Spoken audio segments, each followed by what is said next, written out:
to review it for probable cause, and it forces those of us that are on staff, then we have to present our recommendations to the Ethics Commission once a month. And then the Ethics Commission makes the ultimate determination on whether there's legal sufficiency for probable cause. So that's the way to force us to take a look at it. The other way that we do it is we self-initiate investigations. A lot of folks don't like the fact that we self-initiate investigations. The Florida Ethics Commission does not self-initiate investigations. The only way that they will look at suggested violations of the state's ethics code is if someone files a complaint. We will self-initiate investigations. Not Mr. Myers, but other folks in the municipal bar don't like the fact that we do that, but we'll do it. So you can call me, you can send me an email, you can send me an anonymous note, you can tell me I think A, B, and C, and then staff will exercise their discretion on whether we generate an investigation or not. Right? And then if we do, then the ultimate decision is whether there's enough for us to file a complaint or not. So those are the three things that we do. So whatever your interaction is with our agency, right, as a citizen that may be reviewing the conduct of employees or officials in your city, you kind of have to fit yourself in one of those, into one of those three categories. If most of your interest is on the enforcement end, like I said, there's two ways to get in that way. You can do it informally, where staff will have the discretion to investigate. You can do it formally with a complaint. And again, if the allegation might also constitute a criminal violation, you know what we'll do with the state's attorney's office. Okay? Any questions on that slide? Yes. Yeah, we could do. So again, unlike some other agencies, for example, the Florida Ethics Commission, and Mr. Myers will correct me, they will investigate. A complaint will be filed, and they will investigate it, and then they will refer it out to prosecution. I think the Attorney General of Florida has a specific group of lawyers that will prosecute the cases after finding a probable cause. Right? Palm Beach, which is an agency that we do a lot of comparisons with. They do not have an in-house advocate either. They will investigate the matters, and then they will refer it out to a panel of attorneys. They have a panel of attorneys that volunteer to do the work, and it'll go to one of the panel attorneys to prosecute it. We have our own advocate. So what our advocate does, and when I say what we do, much of what we do is set out by local law. So for example, I have the ability to issue informal opinions, right? The general counsel makes legal sufficiency determinations. The advocate makes probable cause determinations and prosecutes the cases. That is all spelled out in the county's enabling ordinance. Right? So when I said that we're an independent agency, what that means is that we're in the charter of Miami-Dade County. So the Board of County Commissioners can't eliminate us by legislation. They could cut my budget, but they can't eliminate us by legislation. In order to eliminate the Ethics Commission, you'd have to go back to the electorate and amend the county charter. The County Inspector General's office just got into the charter also, so it's a county-wide vote to put us in the charter, right? And then there's an enabling ordinance that kind of fleshes out all the stuff that's not addressed in the charter provision. So that's what the advocate does. Yes, ma'am? Are ethics opinions binding or just recommended? If someone asks you for opinion, you get it, Right. they have to follow it, or can they? Right. So just like I could go 90 miles an hour up and down your street and try to get away from your police officer, right? So I'm supposed to comply with the law. If I don't comply with the law, you get arrested, right? So we'll issue you an ethics opinion, and if you ask for an ethics opinion at the bottom, it'll say, listen, this is my opinion. My opinion is that if I'm gonna pick on the chief of police because I work with police officers for a long time, right?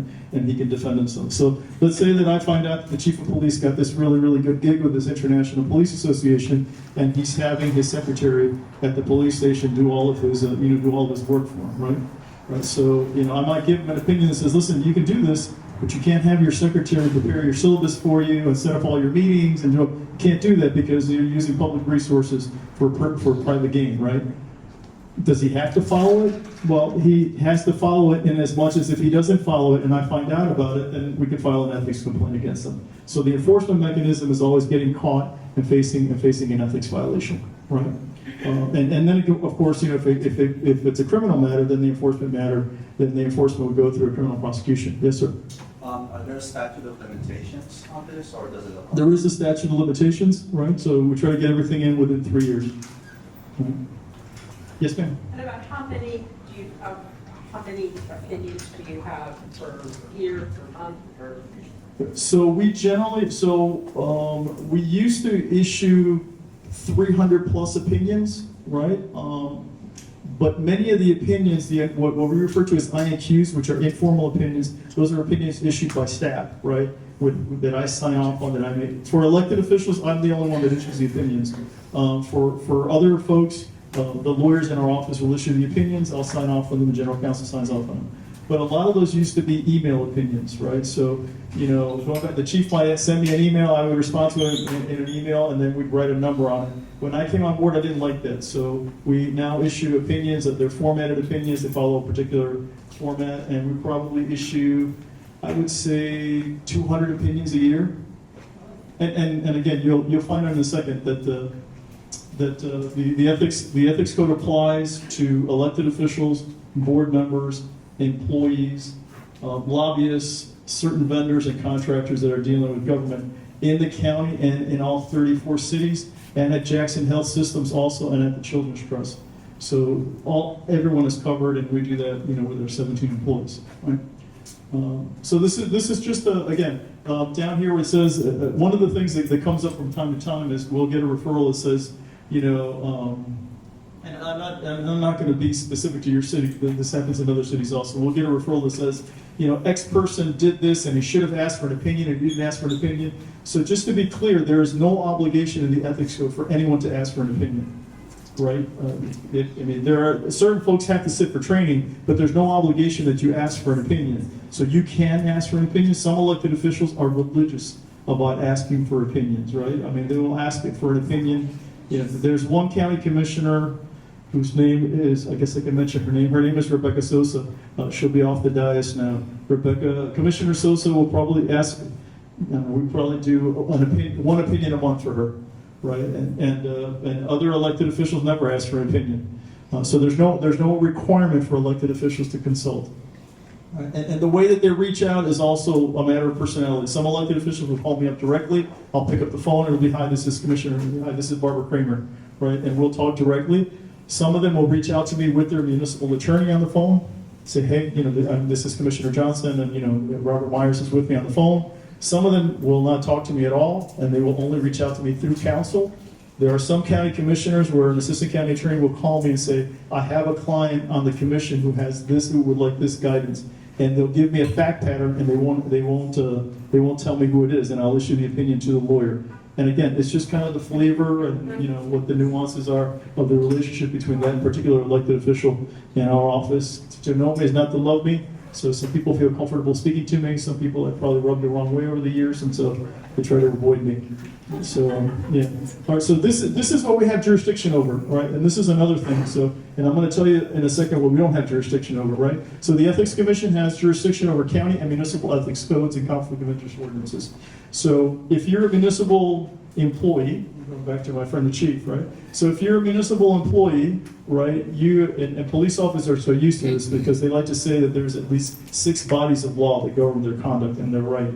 And in the ethics area, municipal officers have to comply with the state code of ethics that's found in Chapter 112 Florida statutes. They have to comply with the county code of ethics, that's at Section 2-11.1 of the county code. And then if your municipality has an ethics code, like Surfside does, you have to comply with the Surfside ethics code also. Right? So you have to comply with all of them. So again, we have the authority to interpret and enforce the county and the municipal ethics codes if you have one in your town like you do here. Lobbyist registration and reporting ordinances, you have a lobbyist registration ordinance in your town also. The county's ethical campaign practices applies countywide to municipal folks when you're running for office, and we do training with the county elections department all over town, right, a couple of times a year. The county charters Citizens Bill of Rights, which gets a lot of action. That provision, I think it's been in the county charter since 1957. Look at Mr. Myers because he's older than I am.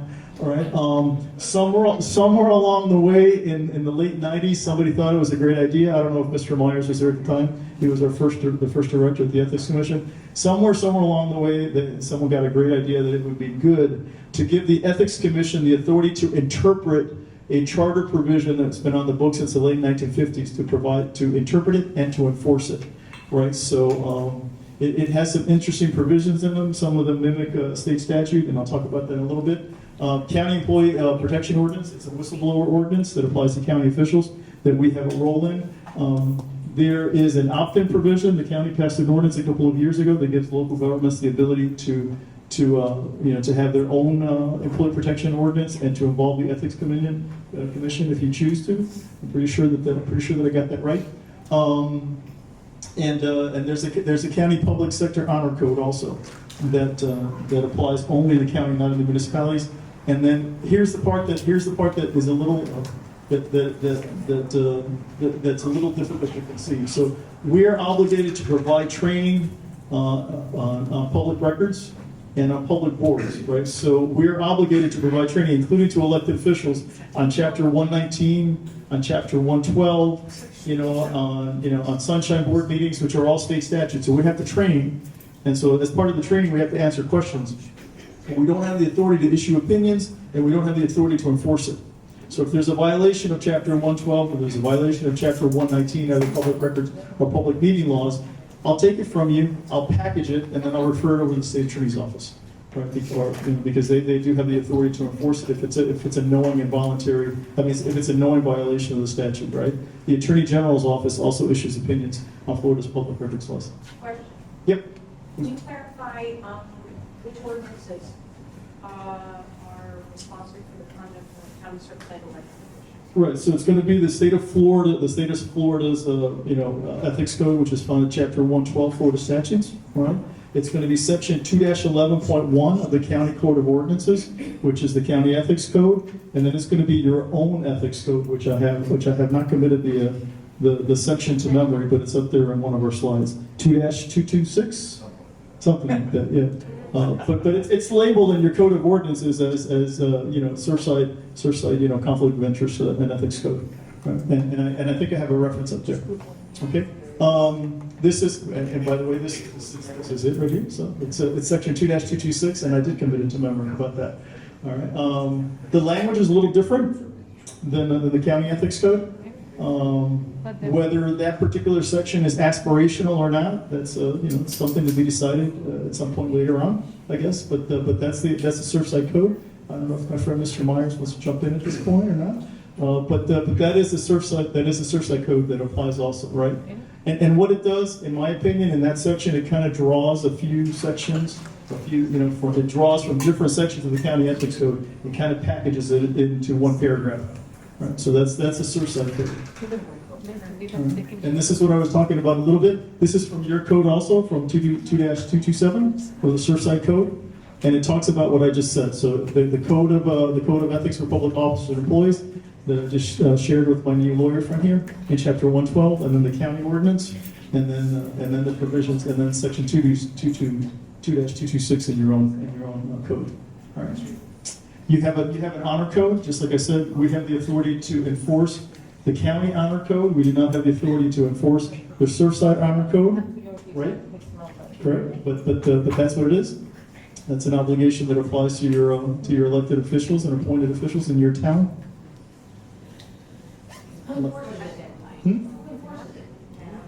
Your honor code?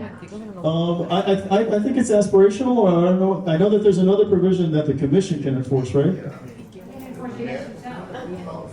The manager can enforce it if it applies to employees, and for elected officials, it's sort of unclear who enforces it.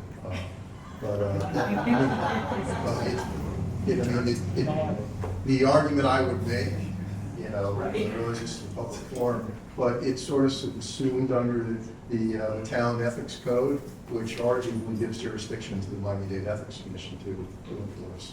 And so what you just heard Robert say is that, he would say that the county ethics code is part of, that your honor code, the Surfside honor code, is part of your ethics code, and that the ethics commission will have jurisdiction over it.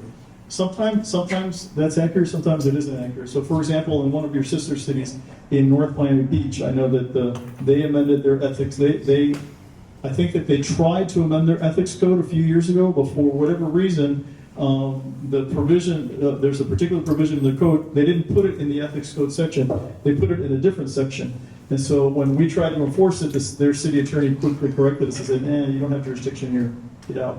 So again, I guess one good faith interpretation would be that it does apply, right? That it's part of the the ethics code, and then we could enforce it. One interpretation would be it's not been tested. I don't think we've issued any opinions on it, but you know, there's a couple of different interpretations of it. All right. All right. So this is something that comes up from time to time, right? So as I mentioned to you, some elected officials will contact us. Some will contact me directly. Some will contact me through counsel. Some don't talk to me at all, and will have their lawyers reach out. And some avoid me like the plague, right? So, and when I say me, myself, and the other lawyers in my office, there are a lot of elected officials who will go to their municipal attorney for ethics guidance. And so, for example, in your code at 2-234, it talks about the town attorney, right? So it says, your code speaks to your officials asking for ethics opinions from your town attorney, right? So again, there's no obligation on an elected official anywhere in this town to ask for an ethics opinion. It's completely voluntary, and they can do it. They don't have to do it, and they can also go to their own lawyer. So, for example, and really, it depends on the flavor of the attorney. So, the county attorney's office, which is our largest jurisdiction, they will speak to their lawyers, but they will always call me also and say, listen, I've had this conversation with one of my members. They don't necessarily want an opinion, but I want to talk through the issue. And I think the reason they do that is because the opinions that are provided by the municipal attorneys are not binding. So you don't want to find yourself in a situation where a municipal attorney gives an elected official an opinion, the elected official acts in accordance with that opinion, and then a complaint comes in, and then the County Ethics Commission says, well, I'm glad that you got that opinion from that lawyer, but that's not the way we interpret it, and now you're in a jam. And it's just a very unseemly situation, because you may have an elected official that's acting in good faith, in compliance with an opinion that they got from their lawyer, which is inconsistent with how we interpret it. I would say that by and large, in over 99% of the cases, most of the lawyers in the municipal bar, particularly if it's something that's a little unorthodox or a little unusual, will reach out. But I know that your town specifically has it. I know that we have a colleague in Coral Gables. I'm familiar with their code of ordinances, where it specifically says that their city attorney is their chief ethics officer. So they will go to the city attorney for opinions. That particular city attorney, if it's something unusual, will always reach out to consult with us again, so that the elected official doesn't get into a jam. Yes, ma'am. People at home are saying they can't hear the question, so if you could repeat. I will absolutely repeat the question. Right? Sure. But if the town attorney and the town manager both work for the commission, how realistic is it that they would drag out their own? Right, so I wouldn't use, so the question is, if the town attorney and the town manager all work for the elected official, how likely is it, I'm gonna use Leon's phrase, how likely is it that we'll, quote, rat out the person that they work for, end quote. That's not the term that I would use, but she's a little bit more colorful than I am, right? So first off, I mean, you have to assume that the lawyer is acting in good faith, right? If the lawyer is providing an opinion that's not supported by the law, it's not supported by the facts, he's putting himself or herself at risk.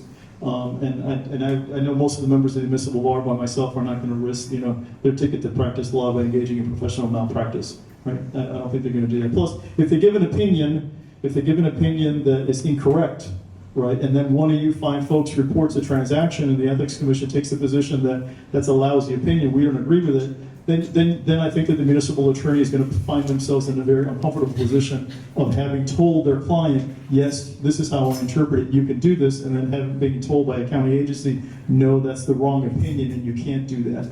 And by the way, I would tell you, you would be surprised how many government executives on a regular basis will call the Ethics Commission and will say, listen, this can't come back to me, because I still have a mortgage and kids in private school, but the person that I work for is doing A, B, and C, right? And we will take those complaints, and we're not obligated to reduce the matter of the public record who referred the complaint to us.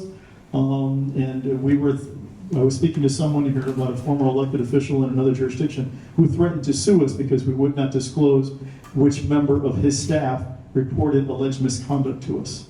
But, we're not obligated to write it down, so if you tell me not to write it down, I won't write it down, right? Can I say something? Yeah, please do. Sure. So, a couple things. I mean, since I've worn a lot of hats here, and the idea of elected officials asking the town attorney for an opinion, it's up to the elected official. The town attorney can't require an elected official to ask an opinion. And if the elected official wants to ask the town attorney, get an opinion. If they want to go ahead and also ask the Ethics Commission for an opinion, they can do that. The Ethics Commission is not bound by the opinion that the town attorney gives, but in most situations, the Ethics Commission gives great deference to the opinion given by, the town attorney, the city attorney, as long as it's a reasonable interpretation of the law. The other thing is the Ethics Commission locally doesn't have the authority to issue interpretations of state law. So as Jose mentioned, there are three agencies, if you will, or three sets of laws that elected officials and employees are bound by here in Surfside: your town code, the county ethics code, and state law.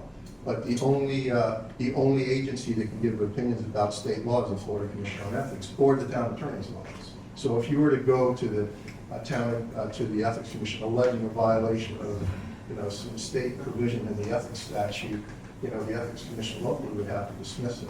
So, we encourage elected officials and employees, if they don't like the opinion of the town attorney, they can go to the Ethics Commission, or they can bypass the town attorney's office completely. They can go directly to the Ethics Commission and ask for an opinion. They're not obligated to seek an opinion from the town attorney's office. What the town attorney cannot do is give an opinion to somebody who's not covered by the ethics laws. So if a resident thinks that there's been a violation of, county ethics rules, the town attorney doesn't offer an opinion about whether or not that person violated the ethics laws. That process is handled a little bit differently. The other thing is, even elected officials, if they're on the dais, one of them can't say to the other, you're in violation of the ethics code, I demand that you ask for an opinion. It doesn't work that way. It's purely a voluntary process. No one is obligated to seek an opinion. And by the way, by way of comparison, I live up the road in Hollywood, right? In Broward County, each individual city attorney has the ability to interpret what I guess is the equivalent of the county ethics code in Broward County, right? So, the town attorney in Hollywood may interpret the county ethics code in Broward one way, and then the town attorney in Allendale may interpret it a different way. And there really isn't a centralized ethics commission like you have here that can issue binding binding opinions on the threat of sanction. So this is what we can do if you go the full ride. We can issue fines of thousands of dollars. My board. I'm going to speak for my board. Generally speaking, my board doesn't like to do this if it's a rank and file employee. So we may have, a clerk one who violates the ethics code and doesn't report outside employment. So generally speaking, we don't want to assess a $2,000 fine to a clerk one, in the city of Opa-locka that makes $22,000 a year. All right. So generally speaking, the fines are going to be reserved, for more sophisticated, well-heeled clients when it goes the full distance. If you're an elected official and it goes through full hearing, chances are my board is going to impose more significant fines. So depending on where you are on the local government food chain, I think that my board is going to be swayed by that. So the state's attorney's office can prosecute any violation of the county ethics code as a second-degree misdemeanor. Right, so it's dual enforcement. It's a violation of a county ordinance. They can prosecute it. In my experience, I don't speak for the state attorney's office anymore, but in my experience, the whole time that I was there, they will generally not file a violation of the ethics code as a freestanding charge. Right, so what they will do is, if they have more significant felonies, they'll attach the ethics code violations as additional charges. If they're trying to resolve the case by way of a plea bargain, they might walk away from a third-degree felony prosecution and plead the case out to a secondary misdemeanor, which would be the ethics ordinance. But I will tell you that the investigators in my office and myself, we probably speak to the state attorney's office several times a week. There's usually 3 or 4 cases that we have in the pipeline where they're trying to figure out whether it's going to go criminal or not go criminal. We usually don't reach out to the municipal police department. In some places, the police departments have asked us, but for example, in the city of Miami, they have asked us, if the violation is against a municipal official, right, please let us know. We might want to partner with you on it. If the ethics violation pertains to a police officer, that's a whole other ball of wax, and you can invite me back for another training session. All right, but we do speak to the state attorney's office on a regular basis, and they do have the authority to do it. All right, so voting conflicts. So we talked about Florida statutes. This is the state voting conflict provision. In my humble opinion, the state voting conflict provision is very, very liberal. I can say that, right? Very, very liberal in its application, in as much as I think that if you read voting conflicts opinions issued by the State Ethics Commission, again, this is my personal opinion, not the opinion of the Ethics Commission or the Florida Ethics Commission. I think that there are, more often than not, the Florida Ethics Commission is going to say that the elected official does not have a conflict. I think the numbers would bear that out, right? Just objectively, the numbers would bear that out, right? Because it has to be, in order for there to be a conflict, it has to be, an agenda item where it's going to inure to the special private gain or loss, right? And that's tough. That's tough. It's tough to establish, and the Florida Ethics Commission really leans on whether the benefit is remote or speculative. So there are fact patterns that I read through where, in my mind, clearly there would be a violation of the local ethics ordinance, and the state commission says, no, it's okay. All right. Now they've had a change in their membership, so maybe it will get a little bit more restrictive. Let me go to Mr. Rose, and then I'll go back. And I apologize, I didn't call you by your last name. I'm sorry. Yes, sir. If I know that you get, as you know, lots of emails just from residents that don't do it sworn statements, but if somebody were to send your office on the call to play a sworn statement and they're committing perjury, would it be the ethics office that will investigate? So there is, right, so the question is if someone sends a complaint and it has an affirmative false statement, the affidavit contains false statements, will our office refer to the state's attorney's office to get a hard look for perjury? So first off, I don't know whether it would be perjury an official proceeding or an unofficial proceeding, right? I don't know exactly how they would classify it. I will tell you, in the 4 years that I've been there, I have not referred anything over. Right? I've not referred anything over. And generally speaking, I mean, in this environment, you think that most of the complaints are more sophisticated, but actually a lot of our complaints are not that sophisticated. A lot of times our complainants are, politically active folks in our jurisdictions. There are a lot of employee complaints, right? So I'll go back to my clerk one in a city, and I have an issue with my supervisor, and it's an ethics violation. So a lot of our complainants are not particularly sophisticated. I have not referred anything over. There is a provision where my board can, upon motion, can assess, if the action is purely frivolous, right, then my board can assess, costs. I think in the last 4 years, we've had two hearings, fully contested hearings, where someone has asked my board to assess costs and fines, right, because of frivolous proceeding. One of them was against the president of our firefighters union in Hialeah, and the moving party was a retained city attorney who was acting on behalf of the city, and they just wanted to get their money back, and they were involved. There was a lot of hostility at that point between the fire union and the city. Yes, ma'am. Go back a slide, because it's a question. Yes, ma'am. So it says here, which would inure special privately to whatever, any principal by whom he is or she is retained. So my question is, if you're a commissioner and your client is coming before you're voting on something that's going to benefit your client, who pays you, wouldn't you need to recuse yourself? Right, so I'm gonna show you there are defined relationships under the county ethics code that I think are more responsive to that question. I'm gonna show you that in a second. Okay. So our local ethics ordinance is a little bit more restrictive on how we look at conduct. And there is a infamous opinion that was issued to an elected official just down the street here in Bell Harbor that municipal lawyers hate. Most of the lawyers in my office hate it also, but I think it's very handy because it's a formal opinion that was issued by my board.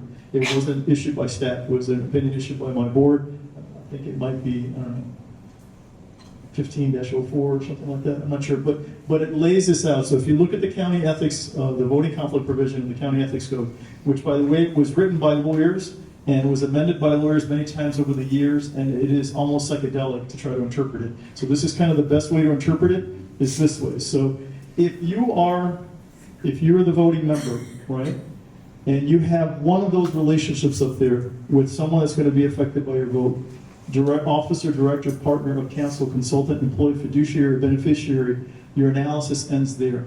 Right? And we would tell you have an automatic conflict, you can't vote. right? So if, now you'll notice there are some relationships that are not up there, like for example, landlord-tenant is not up there. And we just issued a couple of opinions to elected officials who have a matter coming before them, and it may impact their landlord. Landlord-tenant is not up there, the State Ethics Commission has spoken specifically on it, and it's not one of our enumerated relationships. So if you have one of the second types of relationships, right? Stockholder, bondholder, debtor, creditor, right? If you have one of those relationships, and then there's an and you're going to be affected in a manner that is distinct from the way that it would affect the general public, then we will tell you that you also have a conflict and you shouldn't vote. And then the last one that elected officials hate, and a lot of municipal lawyers hate, there's this big catch-all, right? Which says, if the elected official might directly or indirectly profit or be enhanced by the action of the board, then you have a conflict, right? And for those of you that are lawyers in the room, what that means is whatever the judge says it means, right? For us, it's whatever the board says it means whatever, it is going to be a highly specific fact analysis. And reasonable people will be able to disagree on whether there's a conflict or not in most of those, I would think. Mr. Myers and I have conversations about those all the time. We've had conversations in this city on what that means on, I don't know whether you call it traffic calming devices or traffic circles or street closures, and whether that catch-all would prevent an elected official from voting on a measure if he or she lives 5 houses away from the traffic circular, or 20 houses away from where the street closure is, or right now traffic, cut through traffic from Kane Concourse goes down his street and doesn't go to street. And it's particularly interesting in your city because you don't have district elected officials, right? You're elected citywide. So theoretically, you could have 3 of your elected officials that all live next door to each other on a street that's going to be impacted by a traffic circular that's going to go up the street, and the Ethics Commission is going to tell all 3 of you that you can't vote. And if 3 of you can't vote, I don't know how you make quorum, but that's something that Mr. Myers and I have disagreed on for a couple of years now. But that's the catch-all, right? And let me go. Yes, sir. Your GC recommends to the board an action. I'm sorry? Your GC recommends an action to the board. Right. Okay, so Or lack of action. So if a complaint is filed, it will first go to the general counsel, and the general counsel will look at it and will assume that the facts as contained in the complaint are accurate. And then the determination is these facts, if they were accurate, it could be proven, will they constitute a violation of the ethics ordinance, yes or no? If the answer is no, then her recommendation is that there's no legal sufficiency, and I say her because it's a she. And then that will go to my board once a month, and then they will review the recommendation, right? If it passes legal sufficiency, then it goes to my advocate, right? And then the advocate will do a probable cause memo, which is familiar for police officers, right? So we'll figure out, is there probable cause that on these facts or what our investigation has determined, we'd be able to prove violation. And then that goes as a recommendation to my board again, who will decide whether they agree with us or whether they don't agree with us. Do not assume that the Ethics Commission always agrees with staff recommendations, because they don't. They're not the kind of board that gets led around by the nose. I have stood in front of them and made recommendations, and I couldn't get a second on my motion, and then I quietly went back with my papers and sat down. Right, so don't assume that they agree with us. It's a staff recommendation. They may or may not agree with us. Yes, sir. Follow-up. Yeah. The GC recommends a dismissal. Yes. How many times in a year do you get your board to counter and or question the dismissal? I think it really depends sometimes. So we take, and now we're really getting into the weeds, but I'll answer the question. So the question from the gentleman was, if our general counsel recommends that there's no legal sufficiency on a complaint that's been filed, and that goes to our board, how often will our board agree or not agree? I don't have the numbers for that. I will tell you that more often than not, our board will agree, not all the time. And it will also depend really on who else our board hears from. We take the position that in executive session, our board should only hear from staff. My board doesn't necessarily take that position.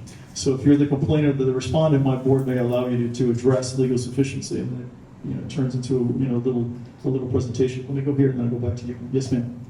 You stated specifically under sub 3 that the definition as to whether or not that was a conflict would be up to the judiciary. Is there specific case specific in this jurisdiction as to what has, Right, so when I said it means, I was speaking to the lawyers in the room, so sometimes you have a statute that is so broad, that it's very difficult to figure it out, reasonable people could disagree, and so ultimately what it means is what the judge says it's gonna mean. What I meant by that is that catch-all provision is so broad that reasonable people can disagree, right? So I may think that the elected official that lives half a block away is going to, might directly or indirectly profit or be enhanced by the action of the board, because if there's less traffic, then that's going to impact his or her quality of life. If there's less traffic, that may impact the value of the property. So I may say yes, and my colleague, Mr. Myers, might say, what are you talking about? That is so speculative. How do you know whether it's going to impact the value of the property or not? So that's what I mean. Reasonable people can often disagree on how we interpret that last one. Ultimately, if the matter is unique or is of countywide importance, then I will refrain from providing the opinion myself, and I will bring the opinion to my board. So for example, right now there's a matter that we're working on which has to do with a provision that's near and dear to the hearts of many folks in Surfside. It's the right to be heard provision in the Citizens Bill of Rights. There is someone in one of the other municipalities that asked us how that provision applies to her as a citizen that wants to present before her municipality. I was going to give her an opinion, but she has one opinion, I have an opinion, my general counsel has an opinion, the municipal attorney has an opinion, everyone has an opinion, and so I'm going to present the matter to my board, and then my board will hear from all of us, and my board will interpret it. And then that opinion will be binding. I mean, binding in as much that if you don't comply, you can buy yourself a sanction. And I'll talk about that in a little bit. Yes, ma'am. Okay, so my question is for sub 3 there. Yes. Somebody, people don't necessarily know how they're supposed to report it. So the more specific they can be, if something gets dismissed because it's not legally sufficient, that just means that they didn't phrase it properly, I guess, right? So No, I don't think so. It could be that. I like to, for those of you that are lawyers in the room, the way that I look at legal sufficiency is kind of the same way that I would look as a probable cause affidavit, or if you're a police officer or a civil complaint, right? When there's a motion to dismiss, whoever the deciding authority is not going to go behind the facts of the complaint to figure out if they're accurate or not, right? You really look at the facts, you assume that unless they're outrageous, you assume that the facts are accurate, right? And then you make a legal determination, right? So if these facts are accurate, right, and these can be proven by reasonable and admissible reliable evidence, would it constitute a violation of some portion of some local law that we have? If the answer to that is yes, it moves on to probable cause. If the answer to that is no, then the recommendation is for dismissal. Yes. Is that, or the last, keep going to the next, yeah. Mm-hmm. If you have a complaint and it's for the number 3, is that for the state or county, or could you both? This is the county ethics ordinance. If there's a complaint, it would Do you come. have a similar one? The state has a similar one, but it's not really similar. This is the state one. Yeah, it's not really similar. It's just similar, and it is much more permissive, in my opinion. It's much more permissive. Yes, sir. So going back to the county side, Uh-huh. like a conflict, Yes. where are familial relationships covered? I'm sorry. Family relationships, where are they covered? So family, if you notice, family relationships are not covered here. Okay, where are they covered? Right, so family relationships are addressed in other portions of the ethics code, and they really go more towards the elected official or the employee being able to contract with the city. So, the way that we usually, and I say we because Mr. Myers teaches with me when we do elected officials. So let's say that you're an elected official, and you want to contract, the city of Surfside is going to hire a paving contractor, right? That's going to contract with the city. So I would say to him, you can't, if you're the principal, you own the paving company, you can't contract with the city of Surfside, right? And then I would say, not only can you not contract with the city of Surfside, a business that you have a significant interest in can't contract with the city of Surfside. And neither can your parents, your siblings, your spouse, I don't know what the politically correct term is for your registered non-married same-sex partner, or your kids. None of those folks, nor any company that they have an interest in, can contract with the county. So there's a definition of immediate family in the code. Talk about the state statute here. Yeah, the state statute is a little different. Here, hold on. So, to answer your question, the county ethics code really doesn't acknowledge familial relationships with respect to voting conflicts. But under state law, you can have a voting conflict if there's a special private gain or loss to a family member. But that would, you would have to. So what's defined, what's the definition of family member, my question? Under the state law? Yeah, I mean, unfortunately, the state has so many definitions of family. They have one for nepotism, they have one for doing business, they have one for voting. I believe it's immediate family, so I'd have to It's research. specifically designated. I usually like to think up, sideways, and down, right? Mom and dad, siblings, spouses, or domestic partners, or children, at least. in the Yeah, county. well, I know state law doesn't cover domestic partners. And we just added siblings to the county, siblings is not in. Still good. Yeah, we just amended it, okay? All right, so in order to flesh out, like, so these are some of the factors that we look at in order to try to flesh out whether there is this broad catch-all conflict under the third prong, right? So, we're gonna look at, like, for example, is it a quasi-judicial matter that's affecting one person? Or is it broader legislation that's gonna affect the whole city? Right, so if the relationship between the elected official is with one individual on a quasi-judicial matter, right, so that would tend to lean, in my view, a little bit more towards conflict, whereas if the matter is not a quasi-judicial matter and it's a legislative matter that's going to apply to everyone in the municipality, right? Is it one person that's seeking a variance, or is it legislation that's going to change the zoning code that's going to apply to all single-family residential properties? Right, so the broader the impact, the less likely that I think there's a conflict. The more specific the impact, the more likely that there'll be a conflict. How remote, how uniquely is the elected official going to be impacted is something else that we would look at. So for example, let's say that one of my police officer friends is, he's an elected official in Hialeah, and his daughter works in the city of Hialeah Police Department, and he's going to vote on the collective bargaining agreement, the union contract. Right, so his daughter is going to be impacted, but I would probably say, well, your daughter is one of 350 police officers employed in the city of Hialeah. The impact to her is not unique enough for there to be a conflict, so I think you could vote. Whereas if it was going to impact, 3 charter officers, the city attorney, the city clerk, the city building official, and his daughter's a city building official, I would say, nah, it's too close, you can't vote on it. All right, so, yes. Is there a standard in between recusal and disclosure? Let's say your best friend is presenting for a client, or your best friend wants a variance. Okay, so this is something that comes up a lot, right? So there is no appearance of impropriety provision in the county ethics code, right? So, there are a myriad of situations where reasonable people can believe that there's an appearance of impropriety and that an elected official or a public employee should not engage. And that may be true, but there's no provision in the county code of ethics that prohibits folks from engaging where the scenario is creating, quote, an appearance of impropriety, end quote. So I'll give you an example that comes up quite a bit in remission opinions on it. Let's say you're an elected official, you're a voting member of the city commissioner, and you're also a private businessman, a businesswoman, and you had a business relationship with a former client. And now that client has something in front of you, right?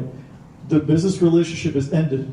You don't fit into any one of those categories anymore, but you had a prior business relationship, maybe a recent business relationship. So we would probably say, listen, there's no violation, but, it doesn't look good, right? I mean, you just finished off, you're a real estate broker and you just closed a deal 6 months ago with this person. You made $100,000 on it and now he's appearing in front of you again. Should you be voting on it? I don't know. I mean, the state statute says that you have to vote unless you have a conflict, right? You have to vote. So, A current business relationship, we have to. a current business relationship, if it's one of the enumerated relationships, right? Okay. Right. So again, there is no appearance of improprieties, provision in the county ethics code. Yes, sir. What about the state code? Is there appearance of impropriety on the state No, code? no, there is no appearance of impropriety in the state ethics code either. There isn't. Okay. Now, there is one scenario under state law where we always put this in, right? So if the agenda item comes up as a quasi-judicial matter, I read the state statute one way, Mr. Myers can get up and tell me whether he reads it differently, give me his own opinion. Right, so if it is a quasi-judicial matter, right, a zoning matter or something where the board is not sitting in its legislative capacity, but is sitting more like a court and taking evidence, right, is going to make a decision. If it's a quasi-judicial matter, this is the way that the state statute, I paraphrase it, right? So Right, they have to vote, you can't abstain unless you have an actual conflict, that's the obligation on elected officials, right? If the vote is part of a quasi-judicial process, then the official may, quote, abstain from voting on the matter, on such matter, if the abstention is to assure a fair proceeding free from potential bias or prejudice. To me, that's a different standard, right? It's a different standard, so I think that if it's a quasi-judicial matter, that the elected official might be able to walk away from it, even if there isn't an absolute conflict. I don't know if Mr. Myers agrees with me. So, yeah, let's talk about that, because that comes up a lot, the idea of whether or not an elected official has bias. First of all, only the elected official himself or herself can declare that he or she has bias. No third party is going to give an opinion about that. I've talked to the Florida Commission on Ethics. They won't give an opinion about whether an elected official has a bias because it's under 286 and they only enforce Chapter 112. Now, what happens if the elected official, let's say, arguably has a bias, goes ahead, participates and votes, and the applicant is denied whatever he's seeking, some sort of variance? They can go into court, they can ask the court essentially to quash the decision that the board made or send it back to the board for future consideration. What the argument there is, it's a denial of due process. It's not an ethics violation. It's a due process charge that's filed with the court. The court comes back and says to the government agency, you need to reconsider this, and this particular official has a bias, needs to stay clear of that. But it is not an ethics violation. What if they're granted the variance? Either way, I mean, So if the commission grants a variance to someone who they were biased. somebody can go into court and try to set aside the How do you action. report that?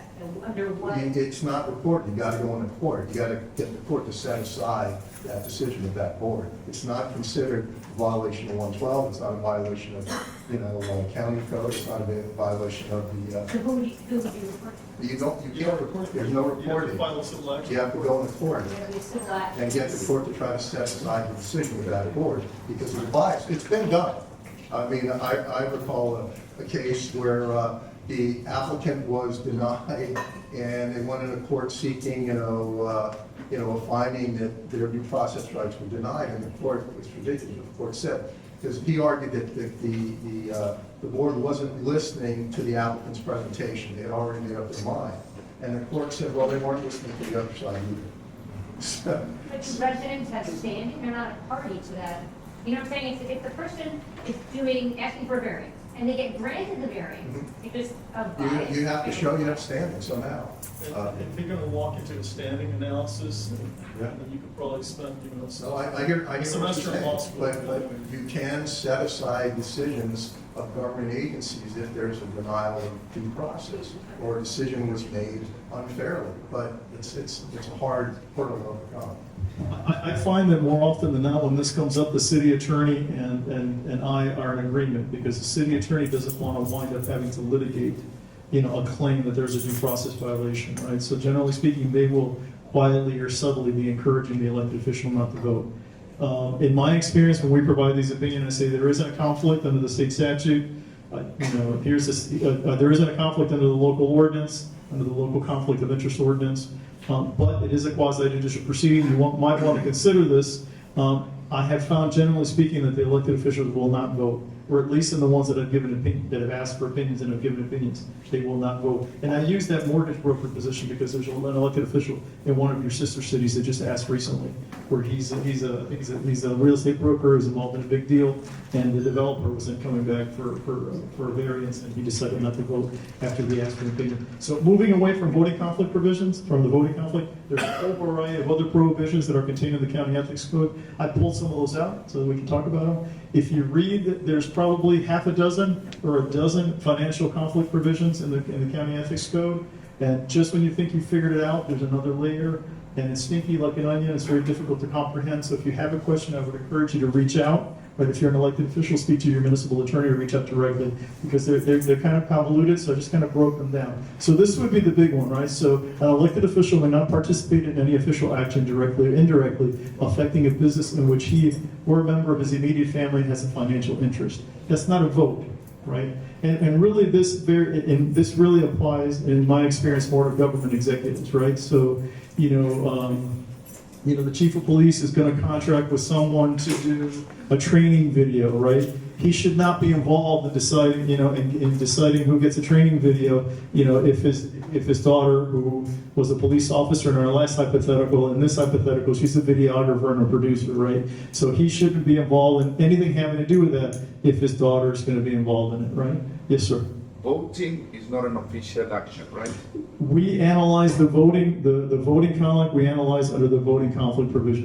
And that's why I say most of these sections get more action, right, for non-elected officials and for government executives, but it can affect the government official also. So, you know, I mean, we had a case arising out of one of our sister cities where the elected official was having some work done on his house, right? And the issue and the suggestion that was made by one of the constituents was that the elected official was reaching out, you know, and putting his hand on some of the building officials to make sure, or trying to involve, directing his staff to reach out to the building officials, you know, to get them to, you know, to see it the way that he sees it. So it wasn't a vote, it was going to be an administrative decision made by, you know, by the employees, but the elected official was involved. So that's N, right? And it's not only to the elected official, but to their immediate family, as defined in the county ethics code, upside and down. All right. Here's another one, and here's some of the great language where lawyers live, right? So no local government official, you know, shall have personal investments in any enterprise, either himself or herself, right? Which will create a substantial conflict between his or her private interest and a public interest. I'll give you a really, really easy example. I'll go back to the guys in blue, right? So, you know, the chief of police could not be a principal in a company that provides defense investigative services for folks that are arrested for crimes in Miami-Dade County. Chances are that I would say that if he owns a piece of that company, that's a problem, right? Now, you know, he may give the approval to testify as an expert on firearms up in Tallahassee, but, you know, but generally speaking, that would be an example, all right? I think this section of the code doesn't get a lot of action. I interpret this section to be really more for staff also. Maybe Robert can pitch it on this. So I find out, right, that there's going to be an upzoning, you know, a particular parcel, you know, in my city. I know about it. It's a matter of the public record. It's not generally known. And then I scoot out there and I call one of my rich friends and I go, listen, we need to buy in this area because right now it's zoned, you know, whatever, and it's going to be upzoned. The price is going to go way up, and so I'm going to use this information that I got, and I'm going to run out and I'm going to try to, you know, to get in on the deal. I'm sure that doesn't happen, right? So this is again for this would be where one of the elected officials, right? You know, under the state statute, this is one instance where I think the state statute is more restrictive, right? So under the state statute, I do not believe that an elected official can enter into a contract with an entity that is contracting with their government. So if you're in Surfside, right? That's a little more complicated. Right. That's the way I interpret it because I'm on the enforcement side, right? So if you ask under the county ethics code, let's say that you're an elected official in Surfside, and Surfside has a contract with, I don't know who your town contracts with. They're buying services from some company, right? You decide that you want to do kind of it's a PI firm, and you're going to talk about what a great tourist spot this is, right? You know, you're elected. If you call me up and say, listen, you know, this PI firm or this publicist firm that we're contracted with the city wants to hire me and pay me for it, I would say, under the state statute, I don't think you can do that. Under the local ordinance, you can do it. I would advise you against it. And if you ask me, I'm going to say, I may want you to publicly disclose what the terms of your employment are so that I can show that you're being paid what another person will be paid and you're not getting greased an extra amount because you're an elected official. And I think that some of our opinions, including some that may have been issued with Mr. Myers, is at our office, say that. This is your code. It's got a lot of small type in it. And the reason I highlighted one portion is because that's the portion that's relevant to me. And all the way there in the bottom, this is you have your own disclosure of business relationship provision in your code. I'm going to pass the mic over here to my partner this evening. And the portion that's relevant is the town commission has primary jurisdiction to enforce this section, and no such authority is conferred on the Miami-Dade Commission on Ethics and Public Trust to investigate any alleged failures to disclose business relationships under this section. Right, so. Yeah, so let me sort of explain what this is all about. And this is something that was passed by the town commission several years ago. And the idea is where elected officials have business relationships, with interested parties or entities coming before the commission. More, different from those business relationships that would create a violation under the county ethics code, you have an obligation to disclose. And if you don't disclose those relationships, you're subject to censure by the town commission. So it's really about disclosing these business relationships on the record. And you can read the fine print, Jose will send this to you.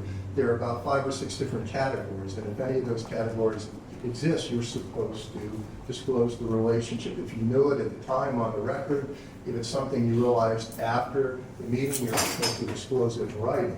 Now, once you disclose that business relationship, you still theoretically can vote on the matter, but you have the right to abstain.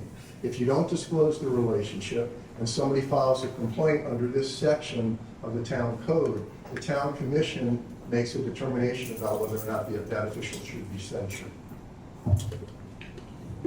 So that's unique to your city. I really haven't seen these. I know The that. vote gets just so. What kind of sanctions?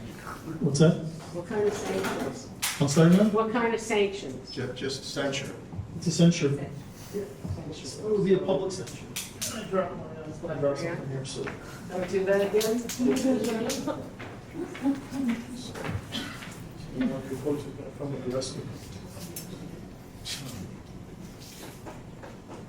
That makes no sense. Makes no sense. Oh, no. Did I break it? I get sanctioned.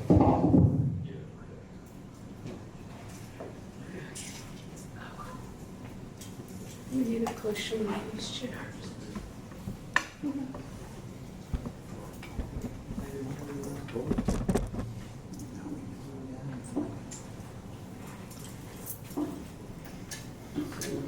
Are you getting something out of this?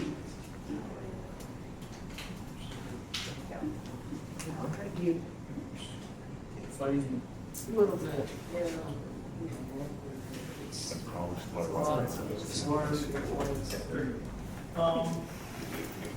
There's a lobbying ordinance, and the reason that this gets a lot of action is because there's some specific provisions that apply to elected officials, right? You have a lobbying ordinance in your jurisdiction also. The only thing I would say about the lobbying ordinance is when you think about lobbyists, you're going to think of, I don't know, what's a good example? Ron Book, right, is a lobbyist, right? Ron is a lobbyist, he wears nice suits, he drives nice cars, he's a lobbyist. He's retained by third parties. He would be okay with my saying that. He's retained by third parties, to pigeonhole elected officials up and down the state and in DC and try to get them to do his client's bidding. He does it very, very well. The county lobbying ordinance applies to Ron Books. It also applies much more broadly to folks that are trying to encourage some type of action or inaction by an elected official or an employee, right? So I almost like that when you define the county ethics ordinance, and sometimes that upsets the folks in the municipal bar, certainly it upsets lobbyists, very, very broadly. So I asked them to, like for example, people that sell medical devices at Jackson Health Systems are lobbyists because they are encouraging procurement officers at the county hospitals to make procurement decisions to buy their products. So we have them all registered as lobbyists, right? The danger for elected officials and for those of you that work in government is you're not supposed to allow yourself to be lobbied by someone that's not registered. Right. The other section is that if you're an elected official, right, and there are former elected officials here, right, not a surprise, right, so if you're a former elected official, there's a 2-year ban on your being able to lobby your old city. So if you're an elected official today and you leave, you can't lobby your old city for 2 years, right? I can't, I work for the county, I can't retire, God willing, in 2 years, and then walk to the other side and lobby my old agency. Right, so there's a little time limitation in there. It's going to mean a lot less because the citizens of the state of Florida amended the Constitution, right?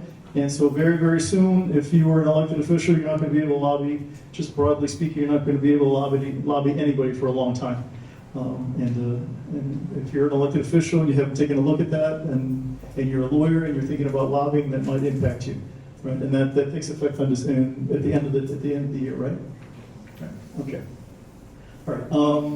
This is the biggie, right? So the biggie in every ethics code is exploitation. right? And it means exactly what it means. It means that you cannot use your official position either as an elected official or as a county employee or a city employee. You cannot use your official position to secure some special benefit for yourself or a third party that you're not otherwise entitled to, right? I can negotiate with my bosses. It's my 1 year anniversary, right? I think I did a good job. I can get a raise. That I can do. I can't use my official position, to call up the director of personnel at the county and say, hey, listen, my son-in-law's a deadbeat. I didn't want to marry my daughter in the first place. Give him this job. Don't advertise it. Don't just ignore his resume and give him a job, right? So I can't exploit my position for personal benefit, my own or a third party. That applies to all elected officials. Some of these examples are pretty self-explanatory. They happen all the time. This is a biggie. It happens all the time. I'm trying to remember whether I know that we've issued opinions to folks in some of these cities. Maybe here in Surfside. I'm not exactly sure. Perhaps. So one of them is during election season, right? So there is a fine line between being an incumbent official who is perfectly entitled to use municipal resources to communicate with his constituents or her constituents. If I'm an elected official, I may be up for re-election. I can use city resources to tell all of you what I'm doing, what issues are coming up, what my opinion is of them. I can do all of that stuff. That's perfectly okay. Now, the line between me as an incumbent official talking to you as my constituents about governance issues and my talking to you as someone that's running for re-election and using city officials, that's where the line is violated. During election season, that gets a lot of action. And from time to time, elected officials will cross that line, and we provide them with guidance, and hopefully they can correct it. Same thing with, I don't know whether the elected officials here have municipal staffs.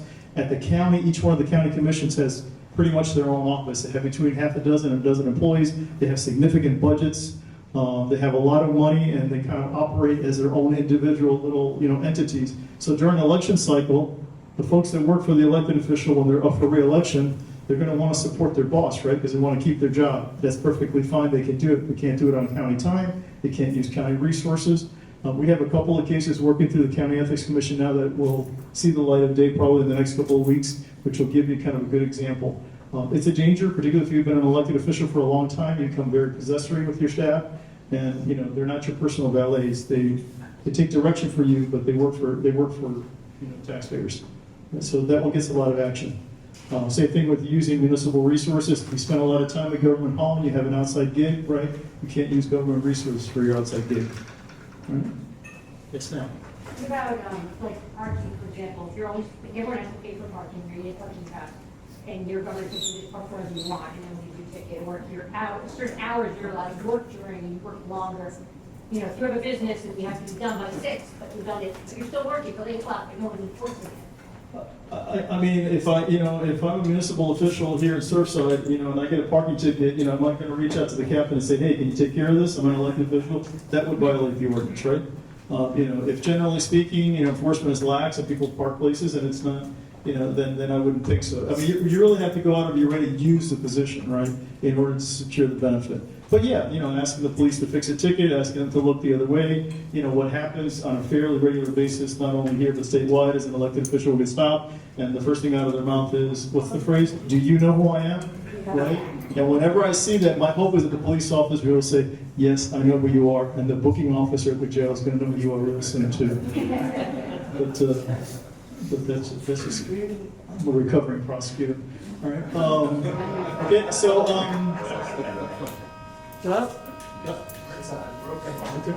ignore? All right, so here's another one that gets a lot of action. Conflicting employment.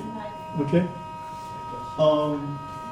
So this applies to elected officials as well as anyone else that works in local government service. You can't have a position that's going to impair his or her independence of judgment in the performance of his public duties.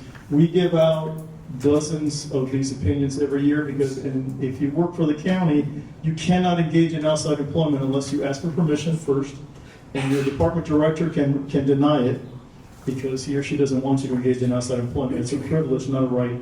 And they can also ask for the Ethics Commission to provide you with an opinion. So we issue dozens of these opinions every year. And generally speaking, the closer geographically and duty-wise that there is between your outside gig and what you do in your public gig, then the more likely that we're going to tell you that there's a conflict. So if you're a firefighter, but you work in the city of Miami, and you also put up cabinets in Broward, we're going to say it's okay.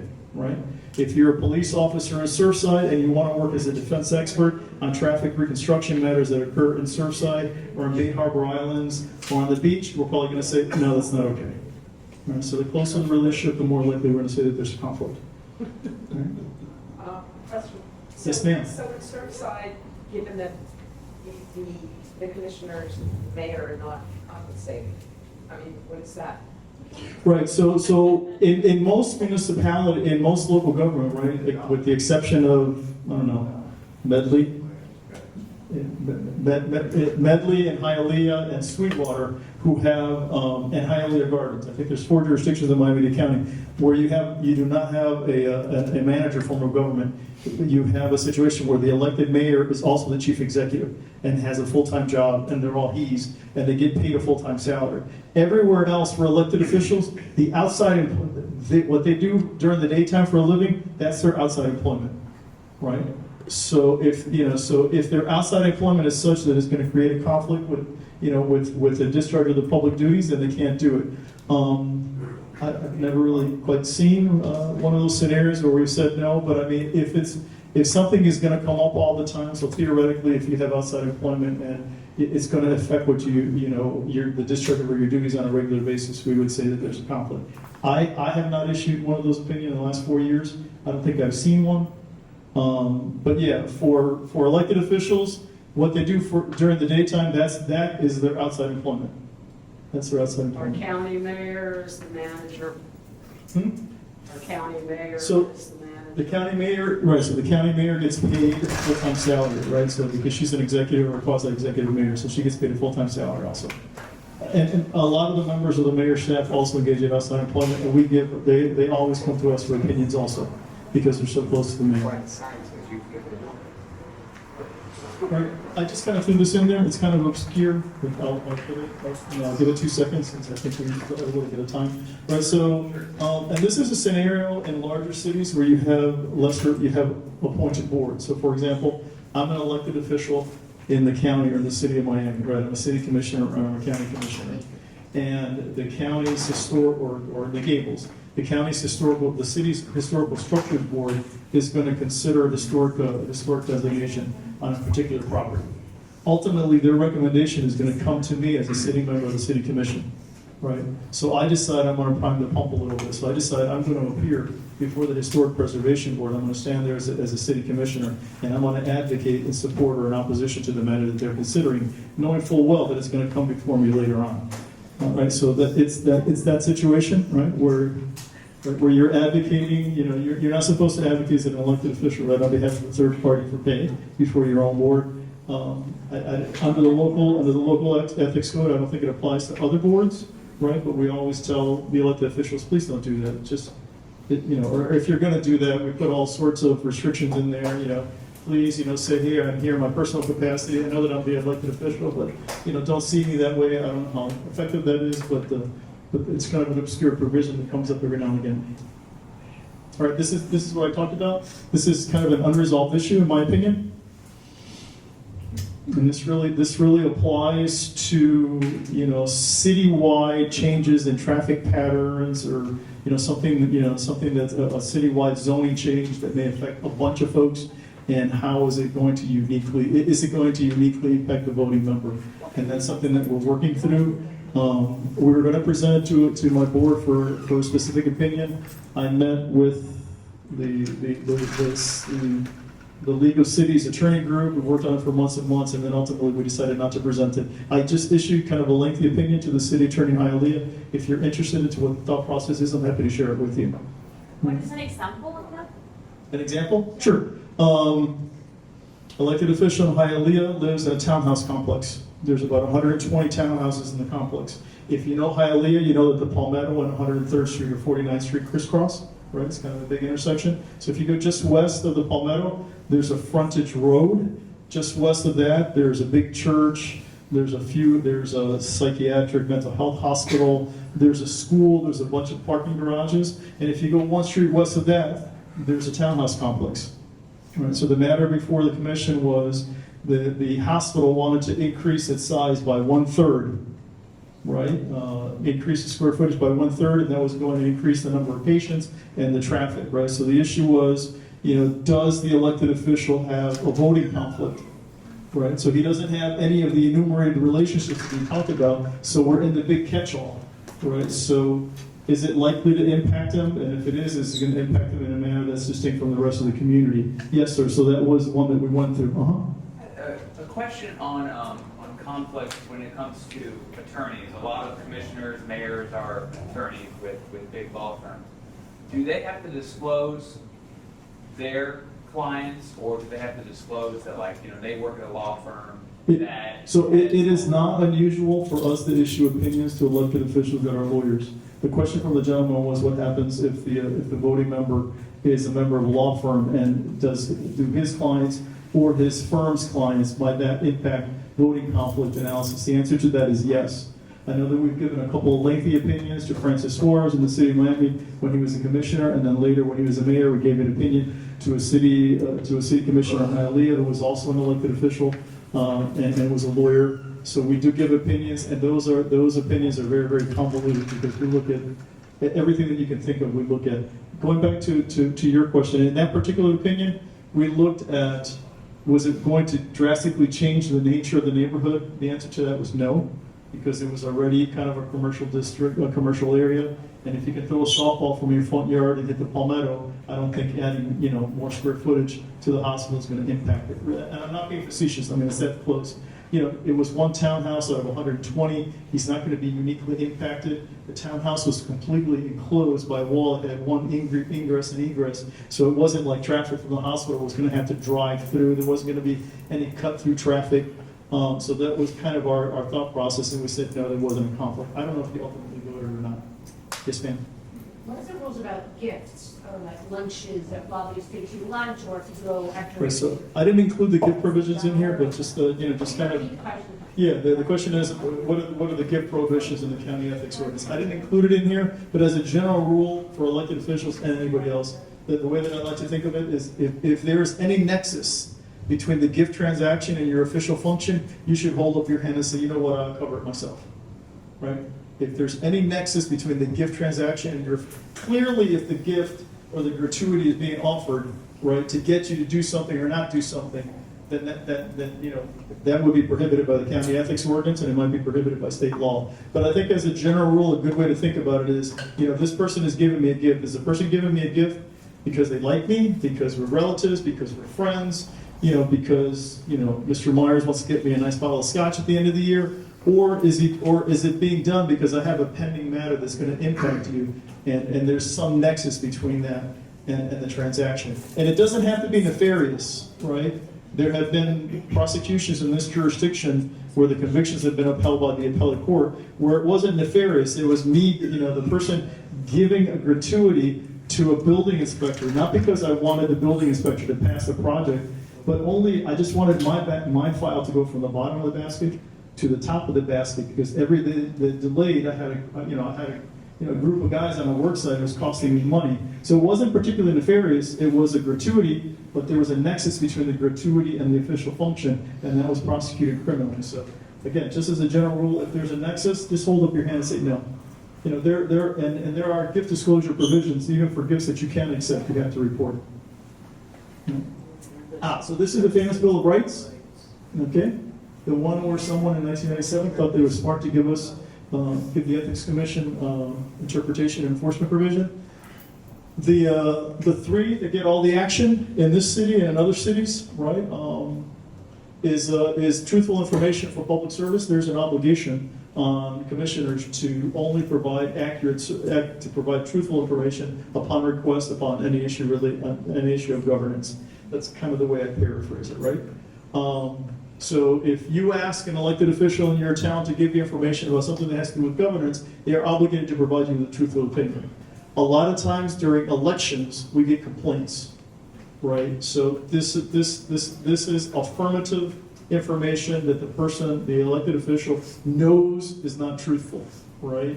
This is not a political opinion. I'm going to be a much better commissioner than my opponent. My opponent is lazy, I'm not. I'm a lawyer, I would make a much better commissioner than him because he's a pharmacist.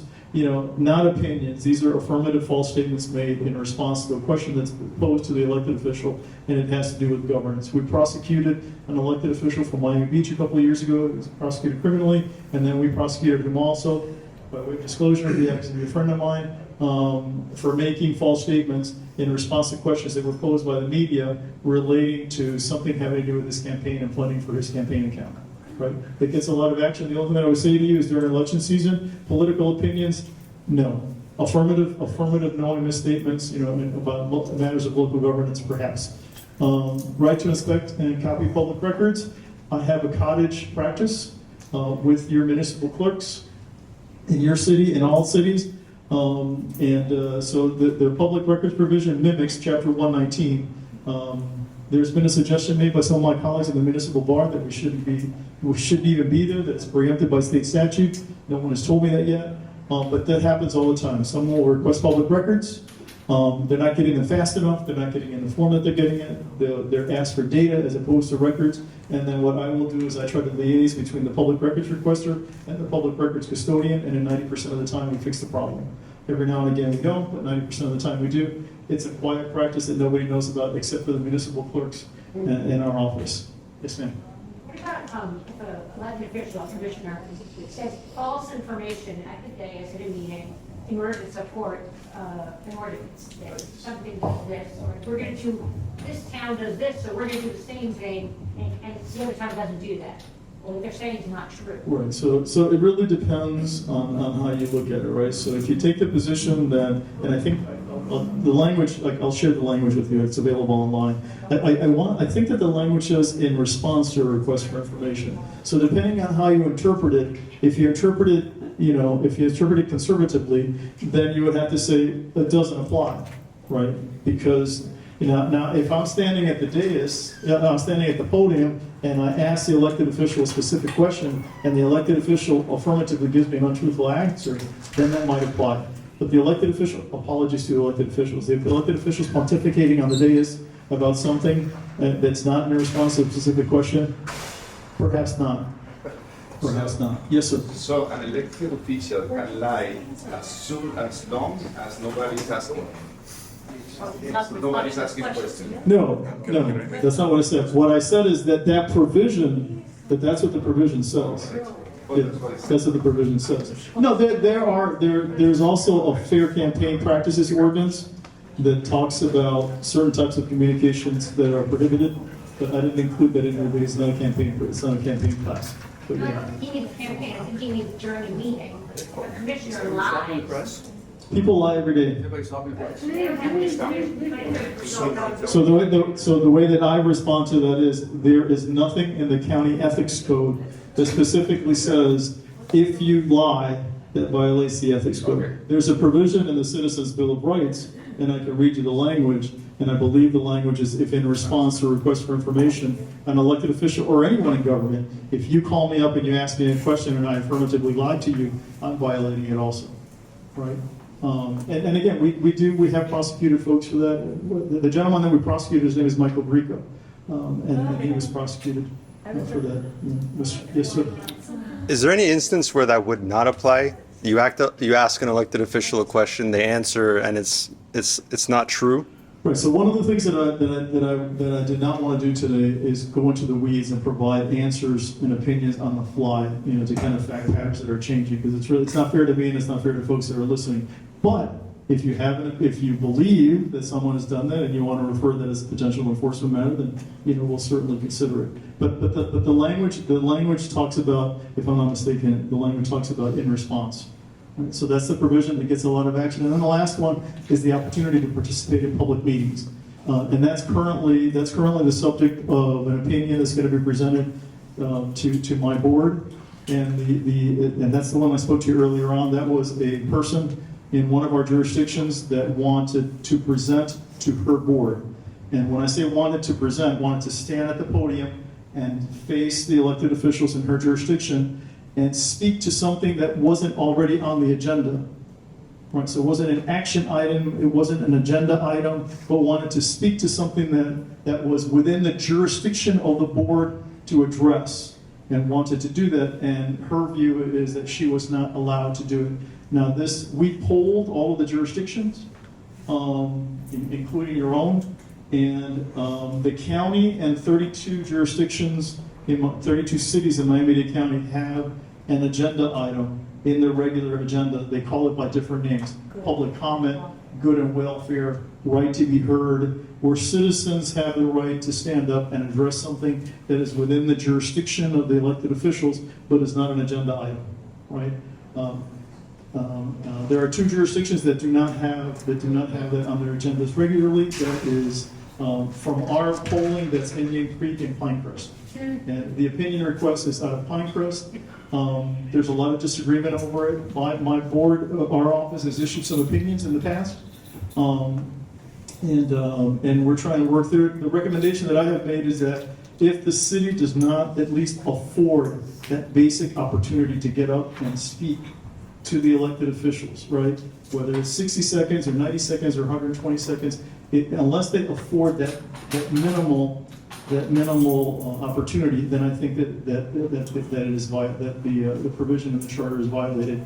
On the other side, it has been suggested to me that no, that is entirely within the discretion, maybe it's not fair to say that, but that it is within the discretion of the government to decide, and that the time, place, and manner restrictions that can be placed on that type of presentation you should really defer to the municipality. And if the municipality decides that rather than have you speak to the issue in front of the commission, we afford you the opportunity to do it in writing to the city manager, or to speak to the city manager, or to send an email, or to talk to us on the phone, as long as we offer you some mechanism, right, that satisfies the ordinance. And that's going to be debated, and my board is hopefully going to will give us some specific guidance. Now, that mimics, obviously, there are First Amendment issues that are involved. I am not a First Amendment expert. I don't get to interpret it, right? Suffice it to say that most lawyers will tell you that they recognize that scenario is not an absolute right even under the Constitution, and local government has the ability to put into place time, place, and manner restrictions. Some jurisdictions let you talk for 3 minutes, some let you talk for 2 minutes, some let you talk at the end of the agenda, some let you talk in the middle of the agenda and at the end of the agenda. You know, some presiding officers are much more liberals.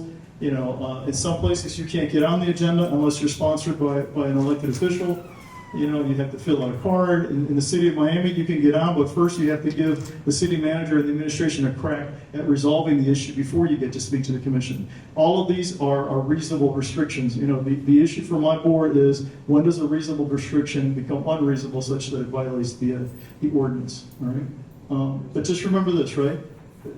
What I can say with confidence, based on the opinions that my board has issued, is that the right to be heard is not absolute, and it is not without its limits. Okay, yes, ma'am. I have a question about agenda. Usually the agenda is published a week in advance. Mm-hmm. And good and welfare portion, you can talk about things that are not on the agenda. And without going into the weeds of particular situations, there have been instances where they've walked on an item to the agenda so that you can't talk about it during good and welfare, and then they don't get to the agenda item. Right, so so let me answer the question this way. It's going to sound like a dodge, right? But it's not a dodge, right? So the guidance that my board has offered, right, formal opinions that have been issued by my board, right? Like, for example, they issued an opinion in one of the jurisdictions here on the east side. Maybe it was Aventura, I believe, right? And I think in Aventura at the time, in order for you to be able to address the elected officials in this manner, right? I think you needed to have a majority of the board had to approve it. I believe that those are the facts, but I'm more than happy to send you the opinion. And what my board said is, you can't. It looks like you're probably violating the charter provision if a majority, right, can prevent the minority member of your commission from speaking. You can't do that, right? They have commented positively on the county's provision. Now, in the county's rules, you can do it, but you have to have the mayor or an elected official has to sponsor you, right, before you can do it. Now, they have it on the agenda on a regular basis. Other places are much more liberal. Yes, sir. Let me just sort of touch on that, because the question comes up a lot about the idea of a governing board taking up an item that's not even on the agenda. Can a government do that? The answer is absolutely yes. There's no requirement under state law that the only items that can be heard by that board have to be part of the public agenda. So if an elected official, setting aside who can do it, if it requires a majority or just one member, if an elected official wants to bring an unscheduled item up, it can be brought up. The board can discuss it. They don't have to allow for citizen input as long as they're not making a decision. If they're going to make a decision on that unscheduled item, there has to be an opportunity at some point in time under state law for public participation. But the idea of discussing unscheduled agenda items, not giving the public notice, there are many, many opinions dealing with that. The other thing is, if there's an item that's added the last minute and then the board doesn't get to it, there's no violation of state or county law. They didn't get to it. At some point they'll get to it, and you'll have an opportunity to participate when they do hear it. And again, in the recommendation that I'm making to my board, I think I cite to 4 other opinions that have been issued by my board over the years.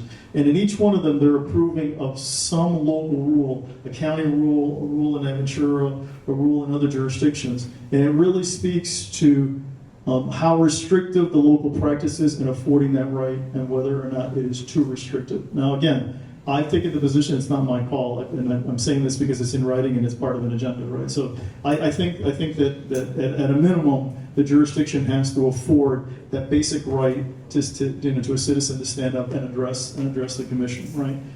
Somewhere on the agenda in some fashion. Very, very good and reasonable people on the other side disagree with that, right? So it will be decided, I hope, one way or another by my board in October. If they decide it. And the papers have all been filed. It's all a matter of public record. If you're interested in the arguments one way or another, I'm happy to send them to you. They've all been filed with the commission clerk. But I think what's important to remember is it's not an absolute right, right? And so whoever the presiding officer in your jurisdiction has the ability to impose, time, place, and manner restrictions. And these are and in your jurisdiction they're found in section 2-206, right? And it talks about citizen presentations. And if I'm reading that correctly from here, right, you can request to be placed on the official agenda to be heard concerning any matter within the scope of the jurisdiction of the town commission, outside of good and welfare. Only members of the town commission and the town manager may place a citizen on the official agenda. So that it mimics the language that is contained in the Citizens' Bill of Rights. But again, you need sponsorship by someone by one of the elected officials or the town manager, and that's not unusual. You'll find that in a lot of the in a lot of the municipal codes, and in the county code, right, which requires sponsorship by the mayor or by or one of the commissioners, one of the 13 commissioners.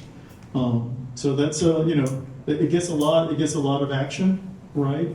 Usually around election time also, because people want to get up and they want to make what are arguably political speeches or political attacks against the city incumbent, right? Which the city can't shut down immediately. That would you can't use public resources for political speech like that, and it would not violate the ordinance. But this is not, in my opinion, the provision in your code. I don't know how it's lived in your city because I don't live here. But the provision on its face is not unique at all, and it's pretty consistent with the provisions that are found in a lot of the local codes, including the county code. All right. So and again, these are the issues that we've been grappling with for the last few years. I am hopeful that we will get some guidance from my board. Mr. Myers and I have been talking about this for a while. Yes, and so hopefully we will get some guidance.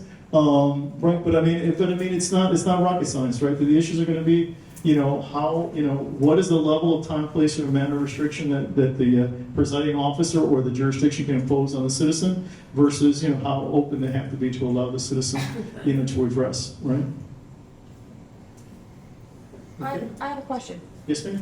So in the middle of a meeting, the rules can change. We can be told that we have 3 minutes to speak, and then in the middle of the meeting, for a different agenda item, we can be told, no, you no longer have 3 minutes to speak. No. Here's your 3 minutes for the rest of the meeting. No, I mean, well, first off, the charter provision doesn't speak to that level of specifics, right? What I meant is some jurisdictions offer 3 minutes. I think the city of Miami Beach, for some reason, offers 2. They have day-long commission meetings, and I believe that they offer the public the right to address the commission 2 times during their meetings. In some jurisdictions, it's only 2 minutes. Some jurisdictions, it's at the end of the agenda, right? What I mean by that the presiding officer is going to be afforded some, or the city is going to be afforded some leeway, is the city could decide we're doing it at the end of the commission meeting. So it can't be, you can't just change the rules in the middle of the meeting. Well, I don't know that I don't have the authority to tell you whether they can change rules in the middle of the meeting or not. If the ordinance says that they're supposed to do it in a particular way, then they can do it in a particular way. What I think that everyone agrees with, including people that have an expansive view of the right like me, and people that have a more restrictive view of the right like other folks, is that the presiding officer has the ability to cut off speech, right? If it goes to right, if decorum, if it becomes if it becomes rude or vulgar, it becomes a political attack. It is something that was already addressed somewhere else in the agenda, or is going to be addressed later on in the agenda. The presiding officer has the ability to say, wait a minute, that's an agenda item, we're going to talk about it later on. If it's already been addressed at a prior meeting, right, the presiding officer could say, we already have public comment on that issue at a prior meeting. Right. So I don't think that, when you say change the rules on the fly, first off, I don't have the authority to comment on that, right? It might be a violation of your town code of ordinances that I don't have anything to do with it. But the presiding officer is going to be afforded, a good amount of discretion on how he or she runs the meeting. So that's what I mean vis-a-vis this ordinance, right? This ordinance does not say the presiding officer can't do these things. What the ordinance says is that you have the opportunity to read it. And if you read the language, the specific language in it, there's all sorts of qualifiers in it also. So if you read the language, someone on the other side, there is fodder in the language of the ordinance for someone who takes a more restrictive view as opposed to a more expansive view, to take a position that perhaps they don't have to do that. So for example, there's a case that received, during the pandemic, we had one of our municipalities where they had, something akin to a right to be heard, and they were having limited public hearings. And so what they said is, listen, the right to be heard is going to be discharged in this matter. You can send us emails, right, and we will present those emails to the elected officials, and therefore you will have the right to be heard. But we're not going to read the emails in vivo during the meeting. We're going to give it to the elected officials. And the elected officials can read them if they want, or not read them if they want, right? Just like the elected official will listen to you during the meeting or not listen to you during the meeting, right? But they take the position that that's the way they were going to discharge their obligations under the charter.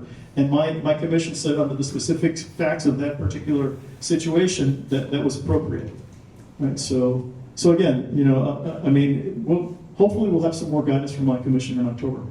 Yes, sir. It's a question, but first, let me thank you for including this in reaction to the many complaints you've had. Just before we're here, and really thank you for taking the time. Let's suppose an elected official has a business, a political question. He has a dog walking business, and opens at 8, closes at 6. And he walks the dogs for his business past 6. The dogs make noise. That's why I close at 6. What happens? What does it mean? Right, so the question that the gentleman asked, and I'm not sure exactly what the question is, but there's an elected official who has a business.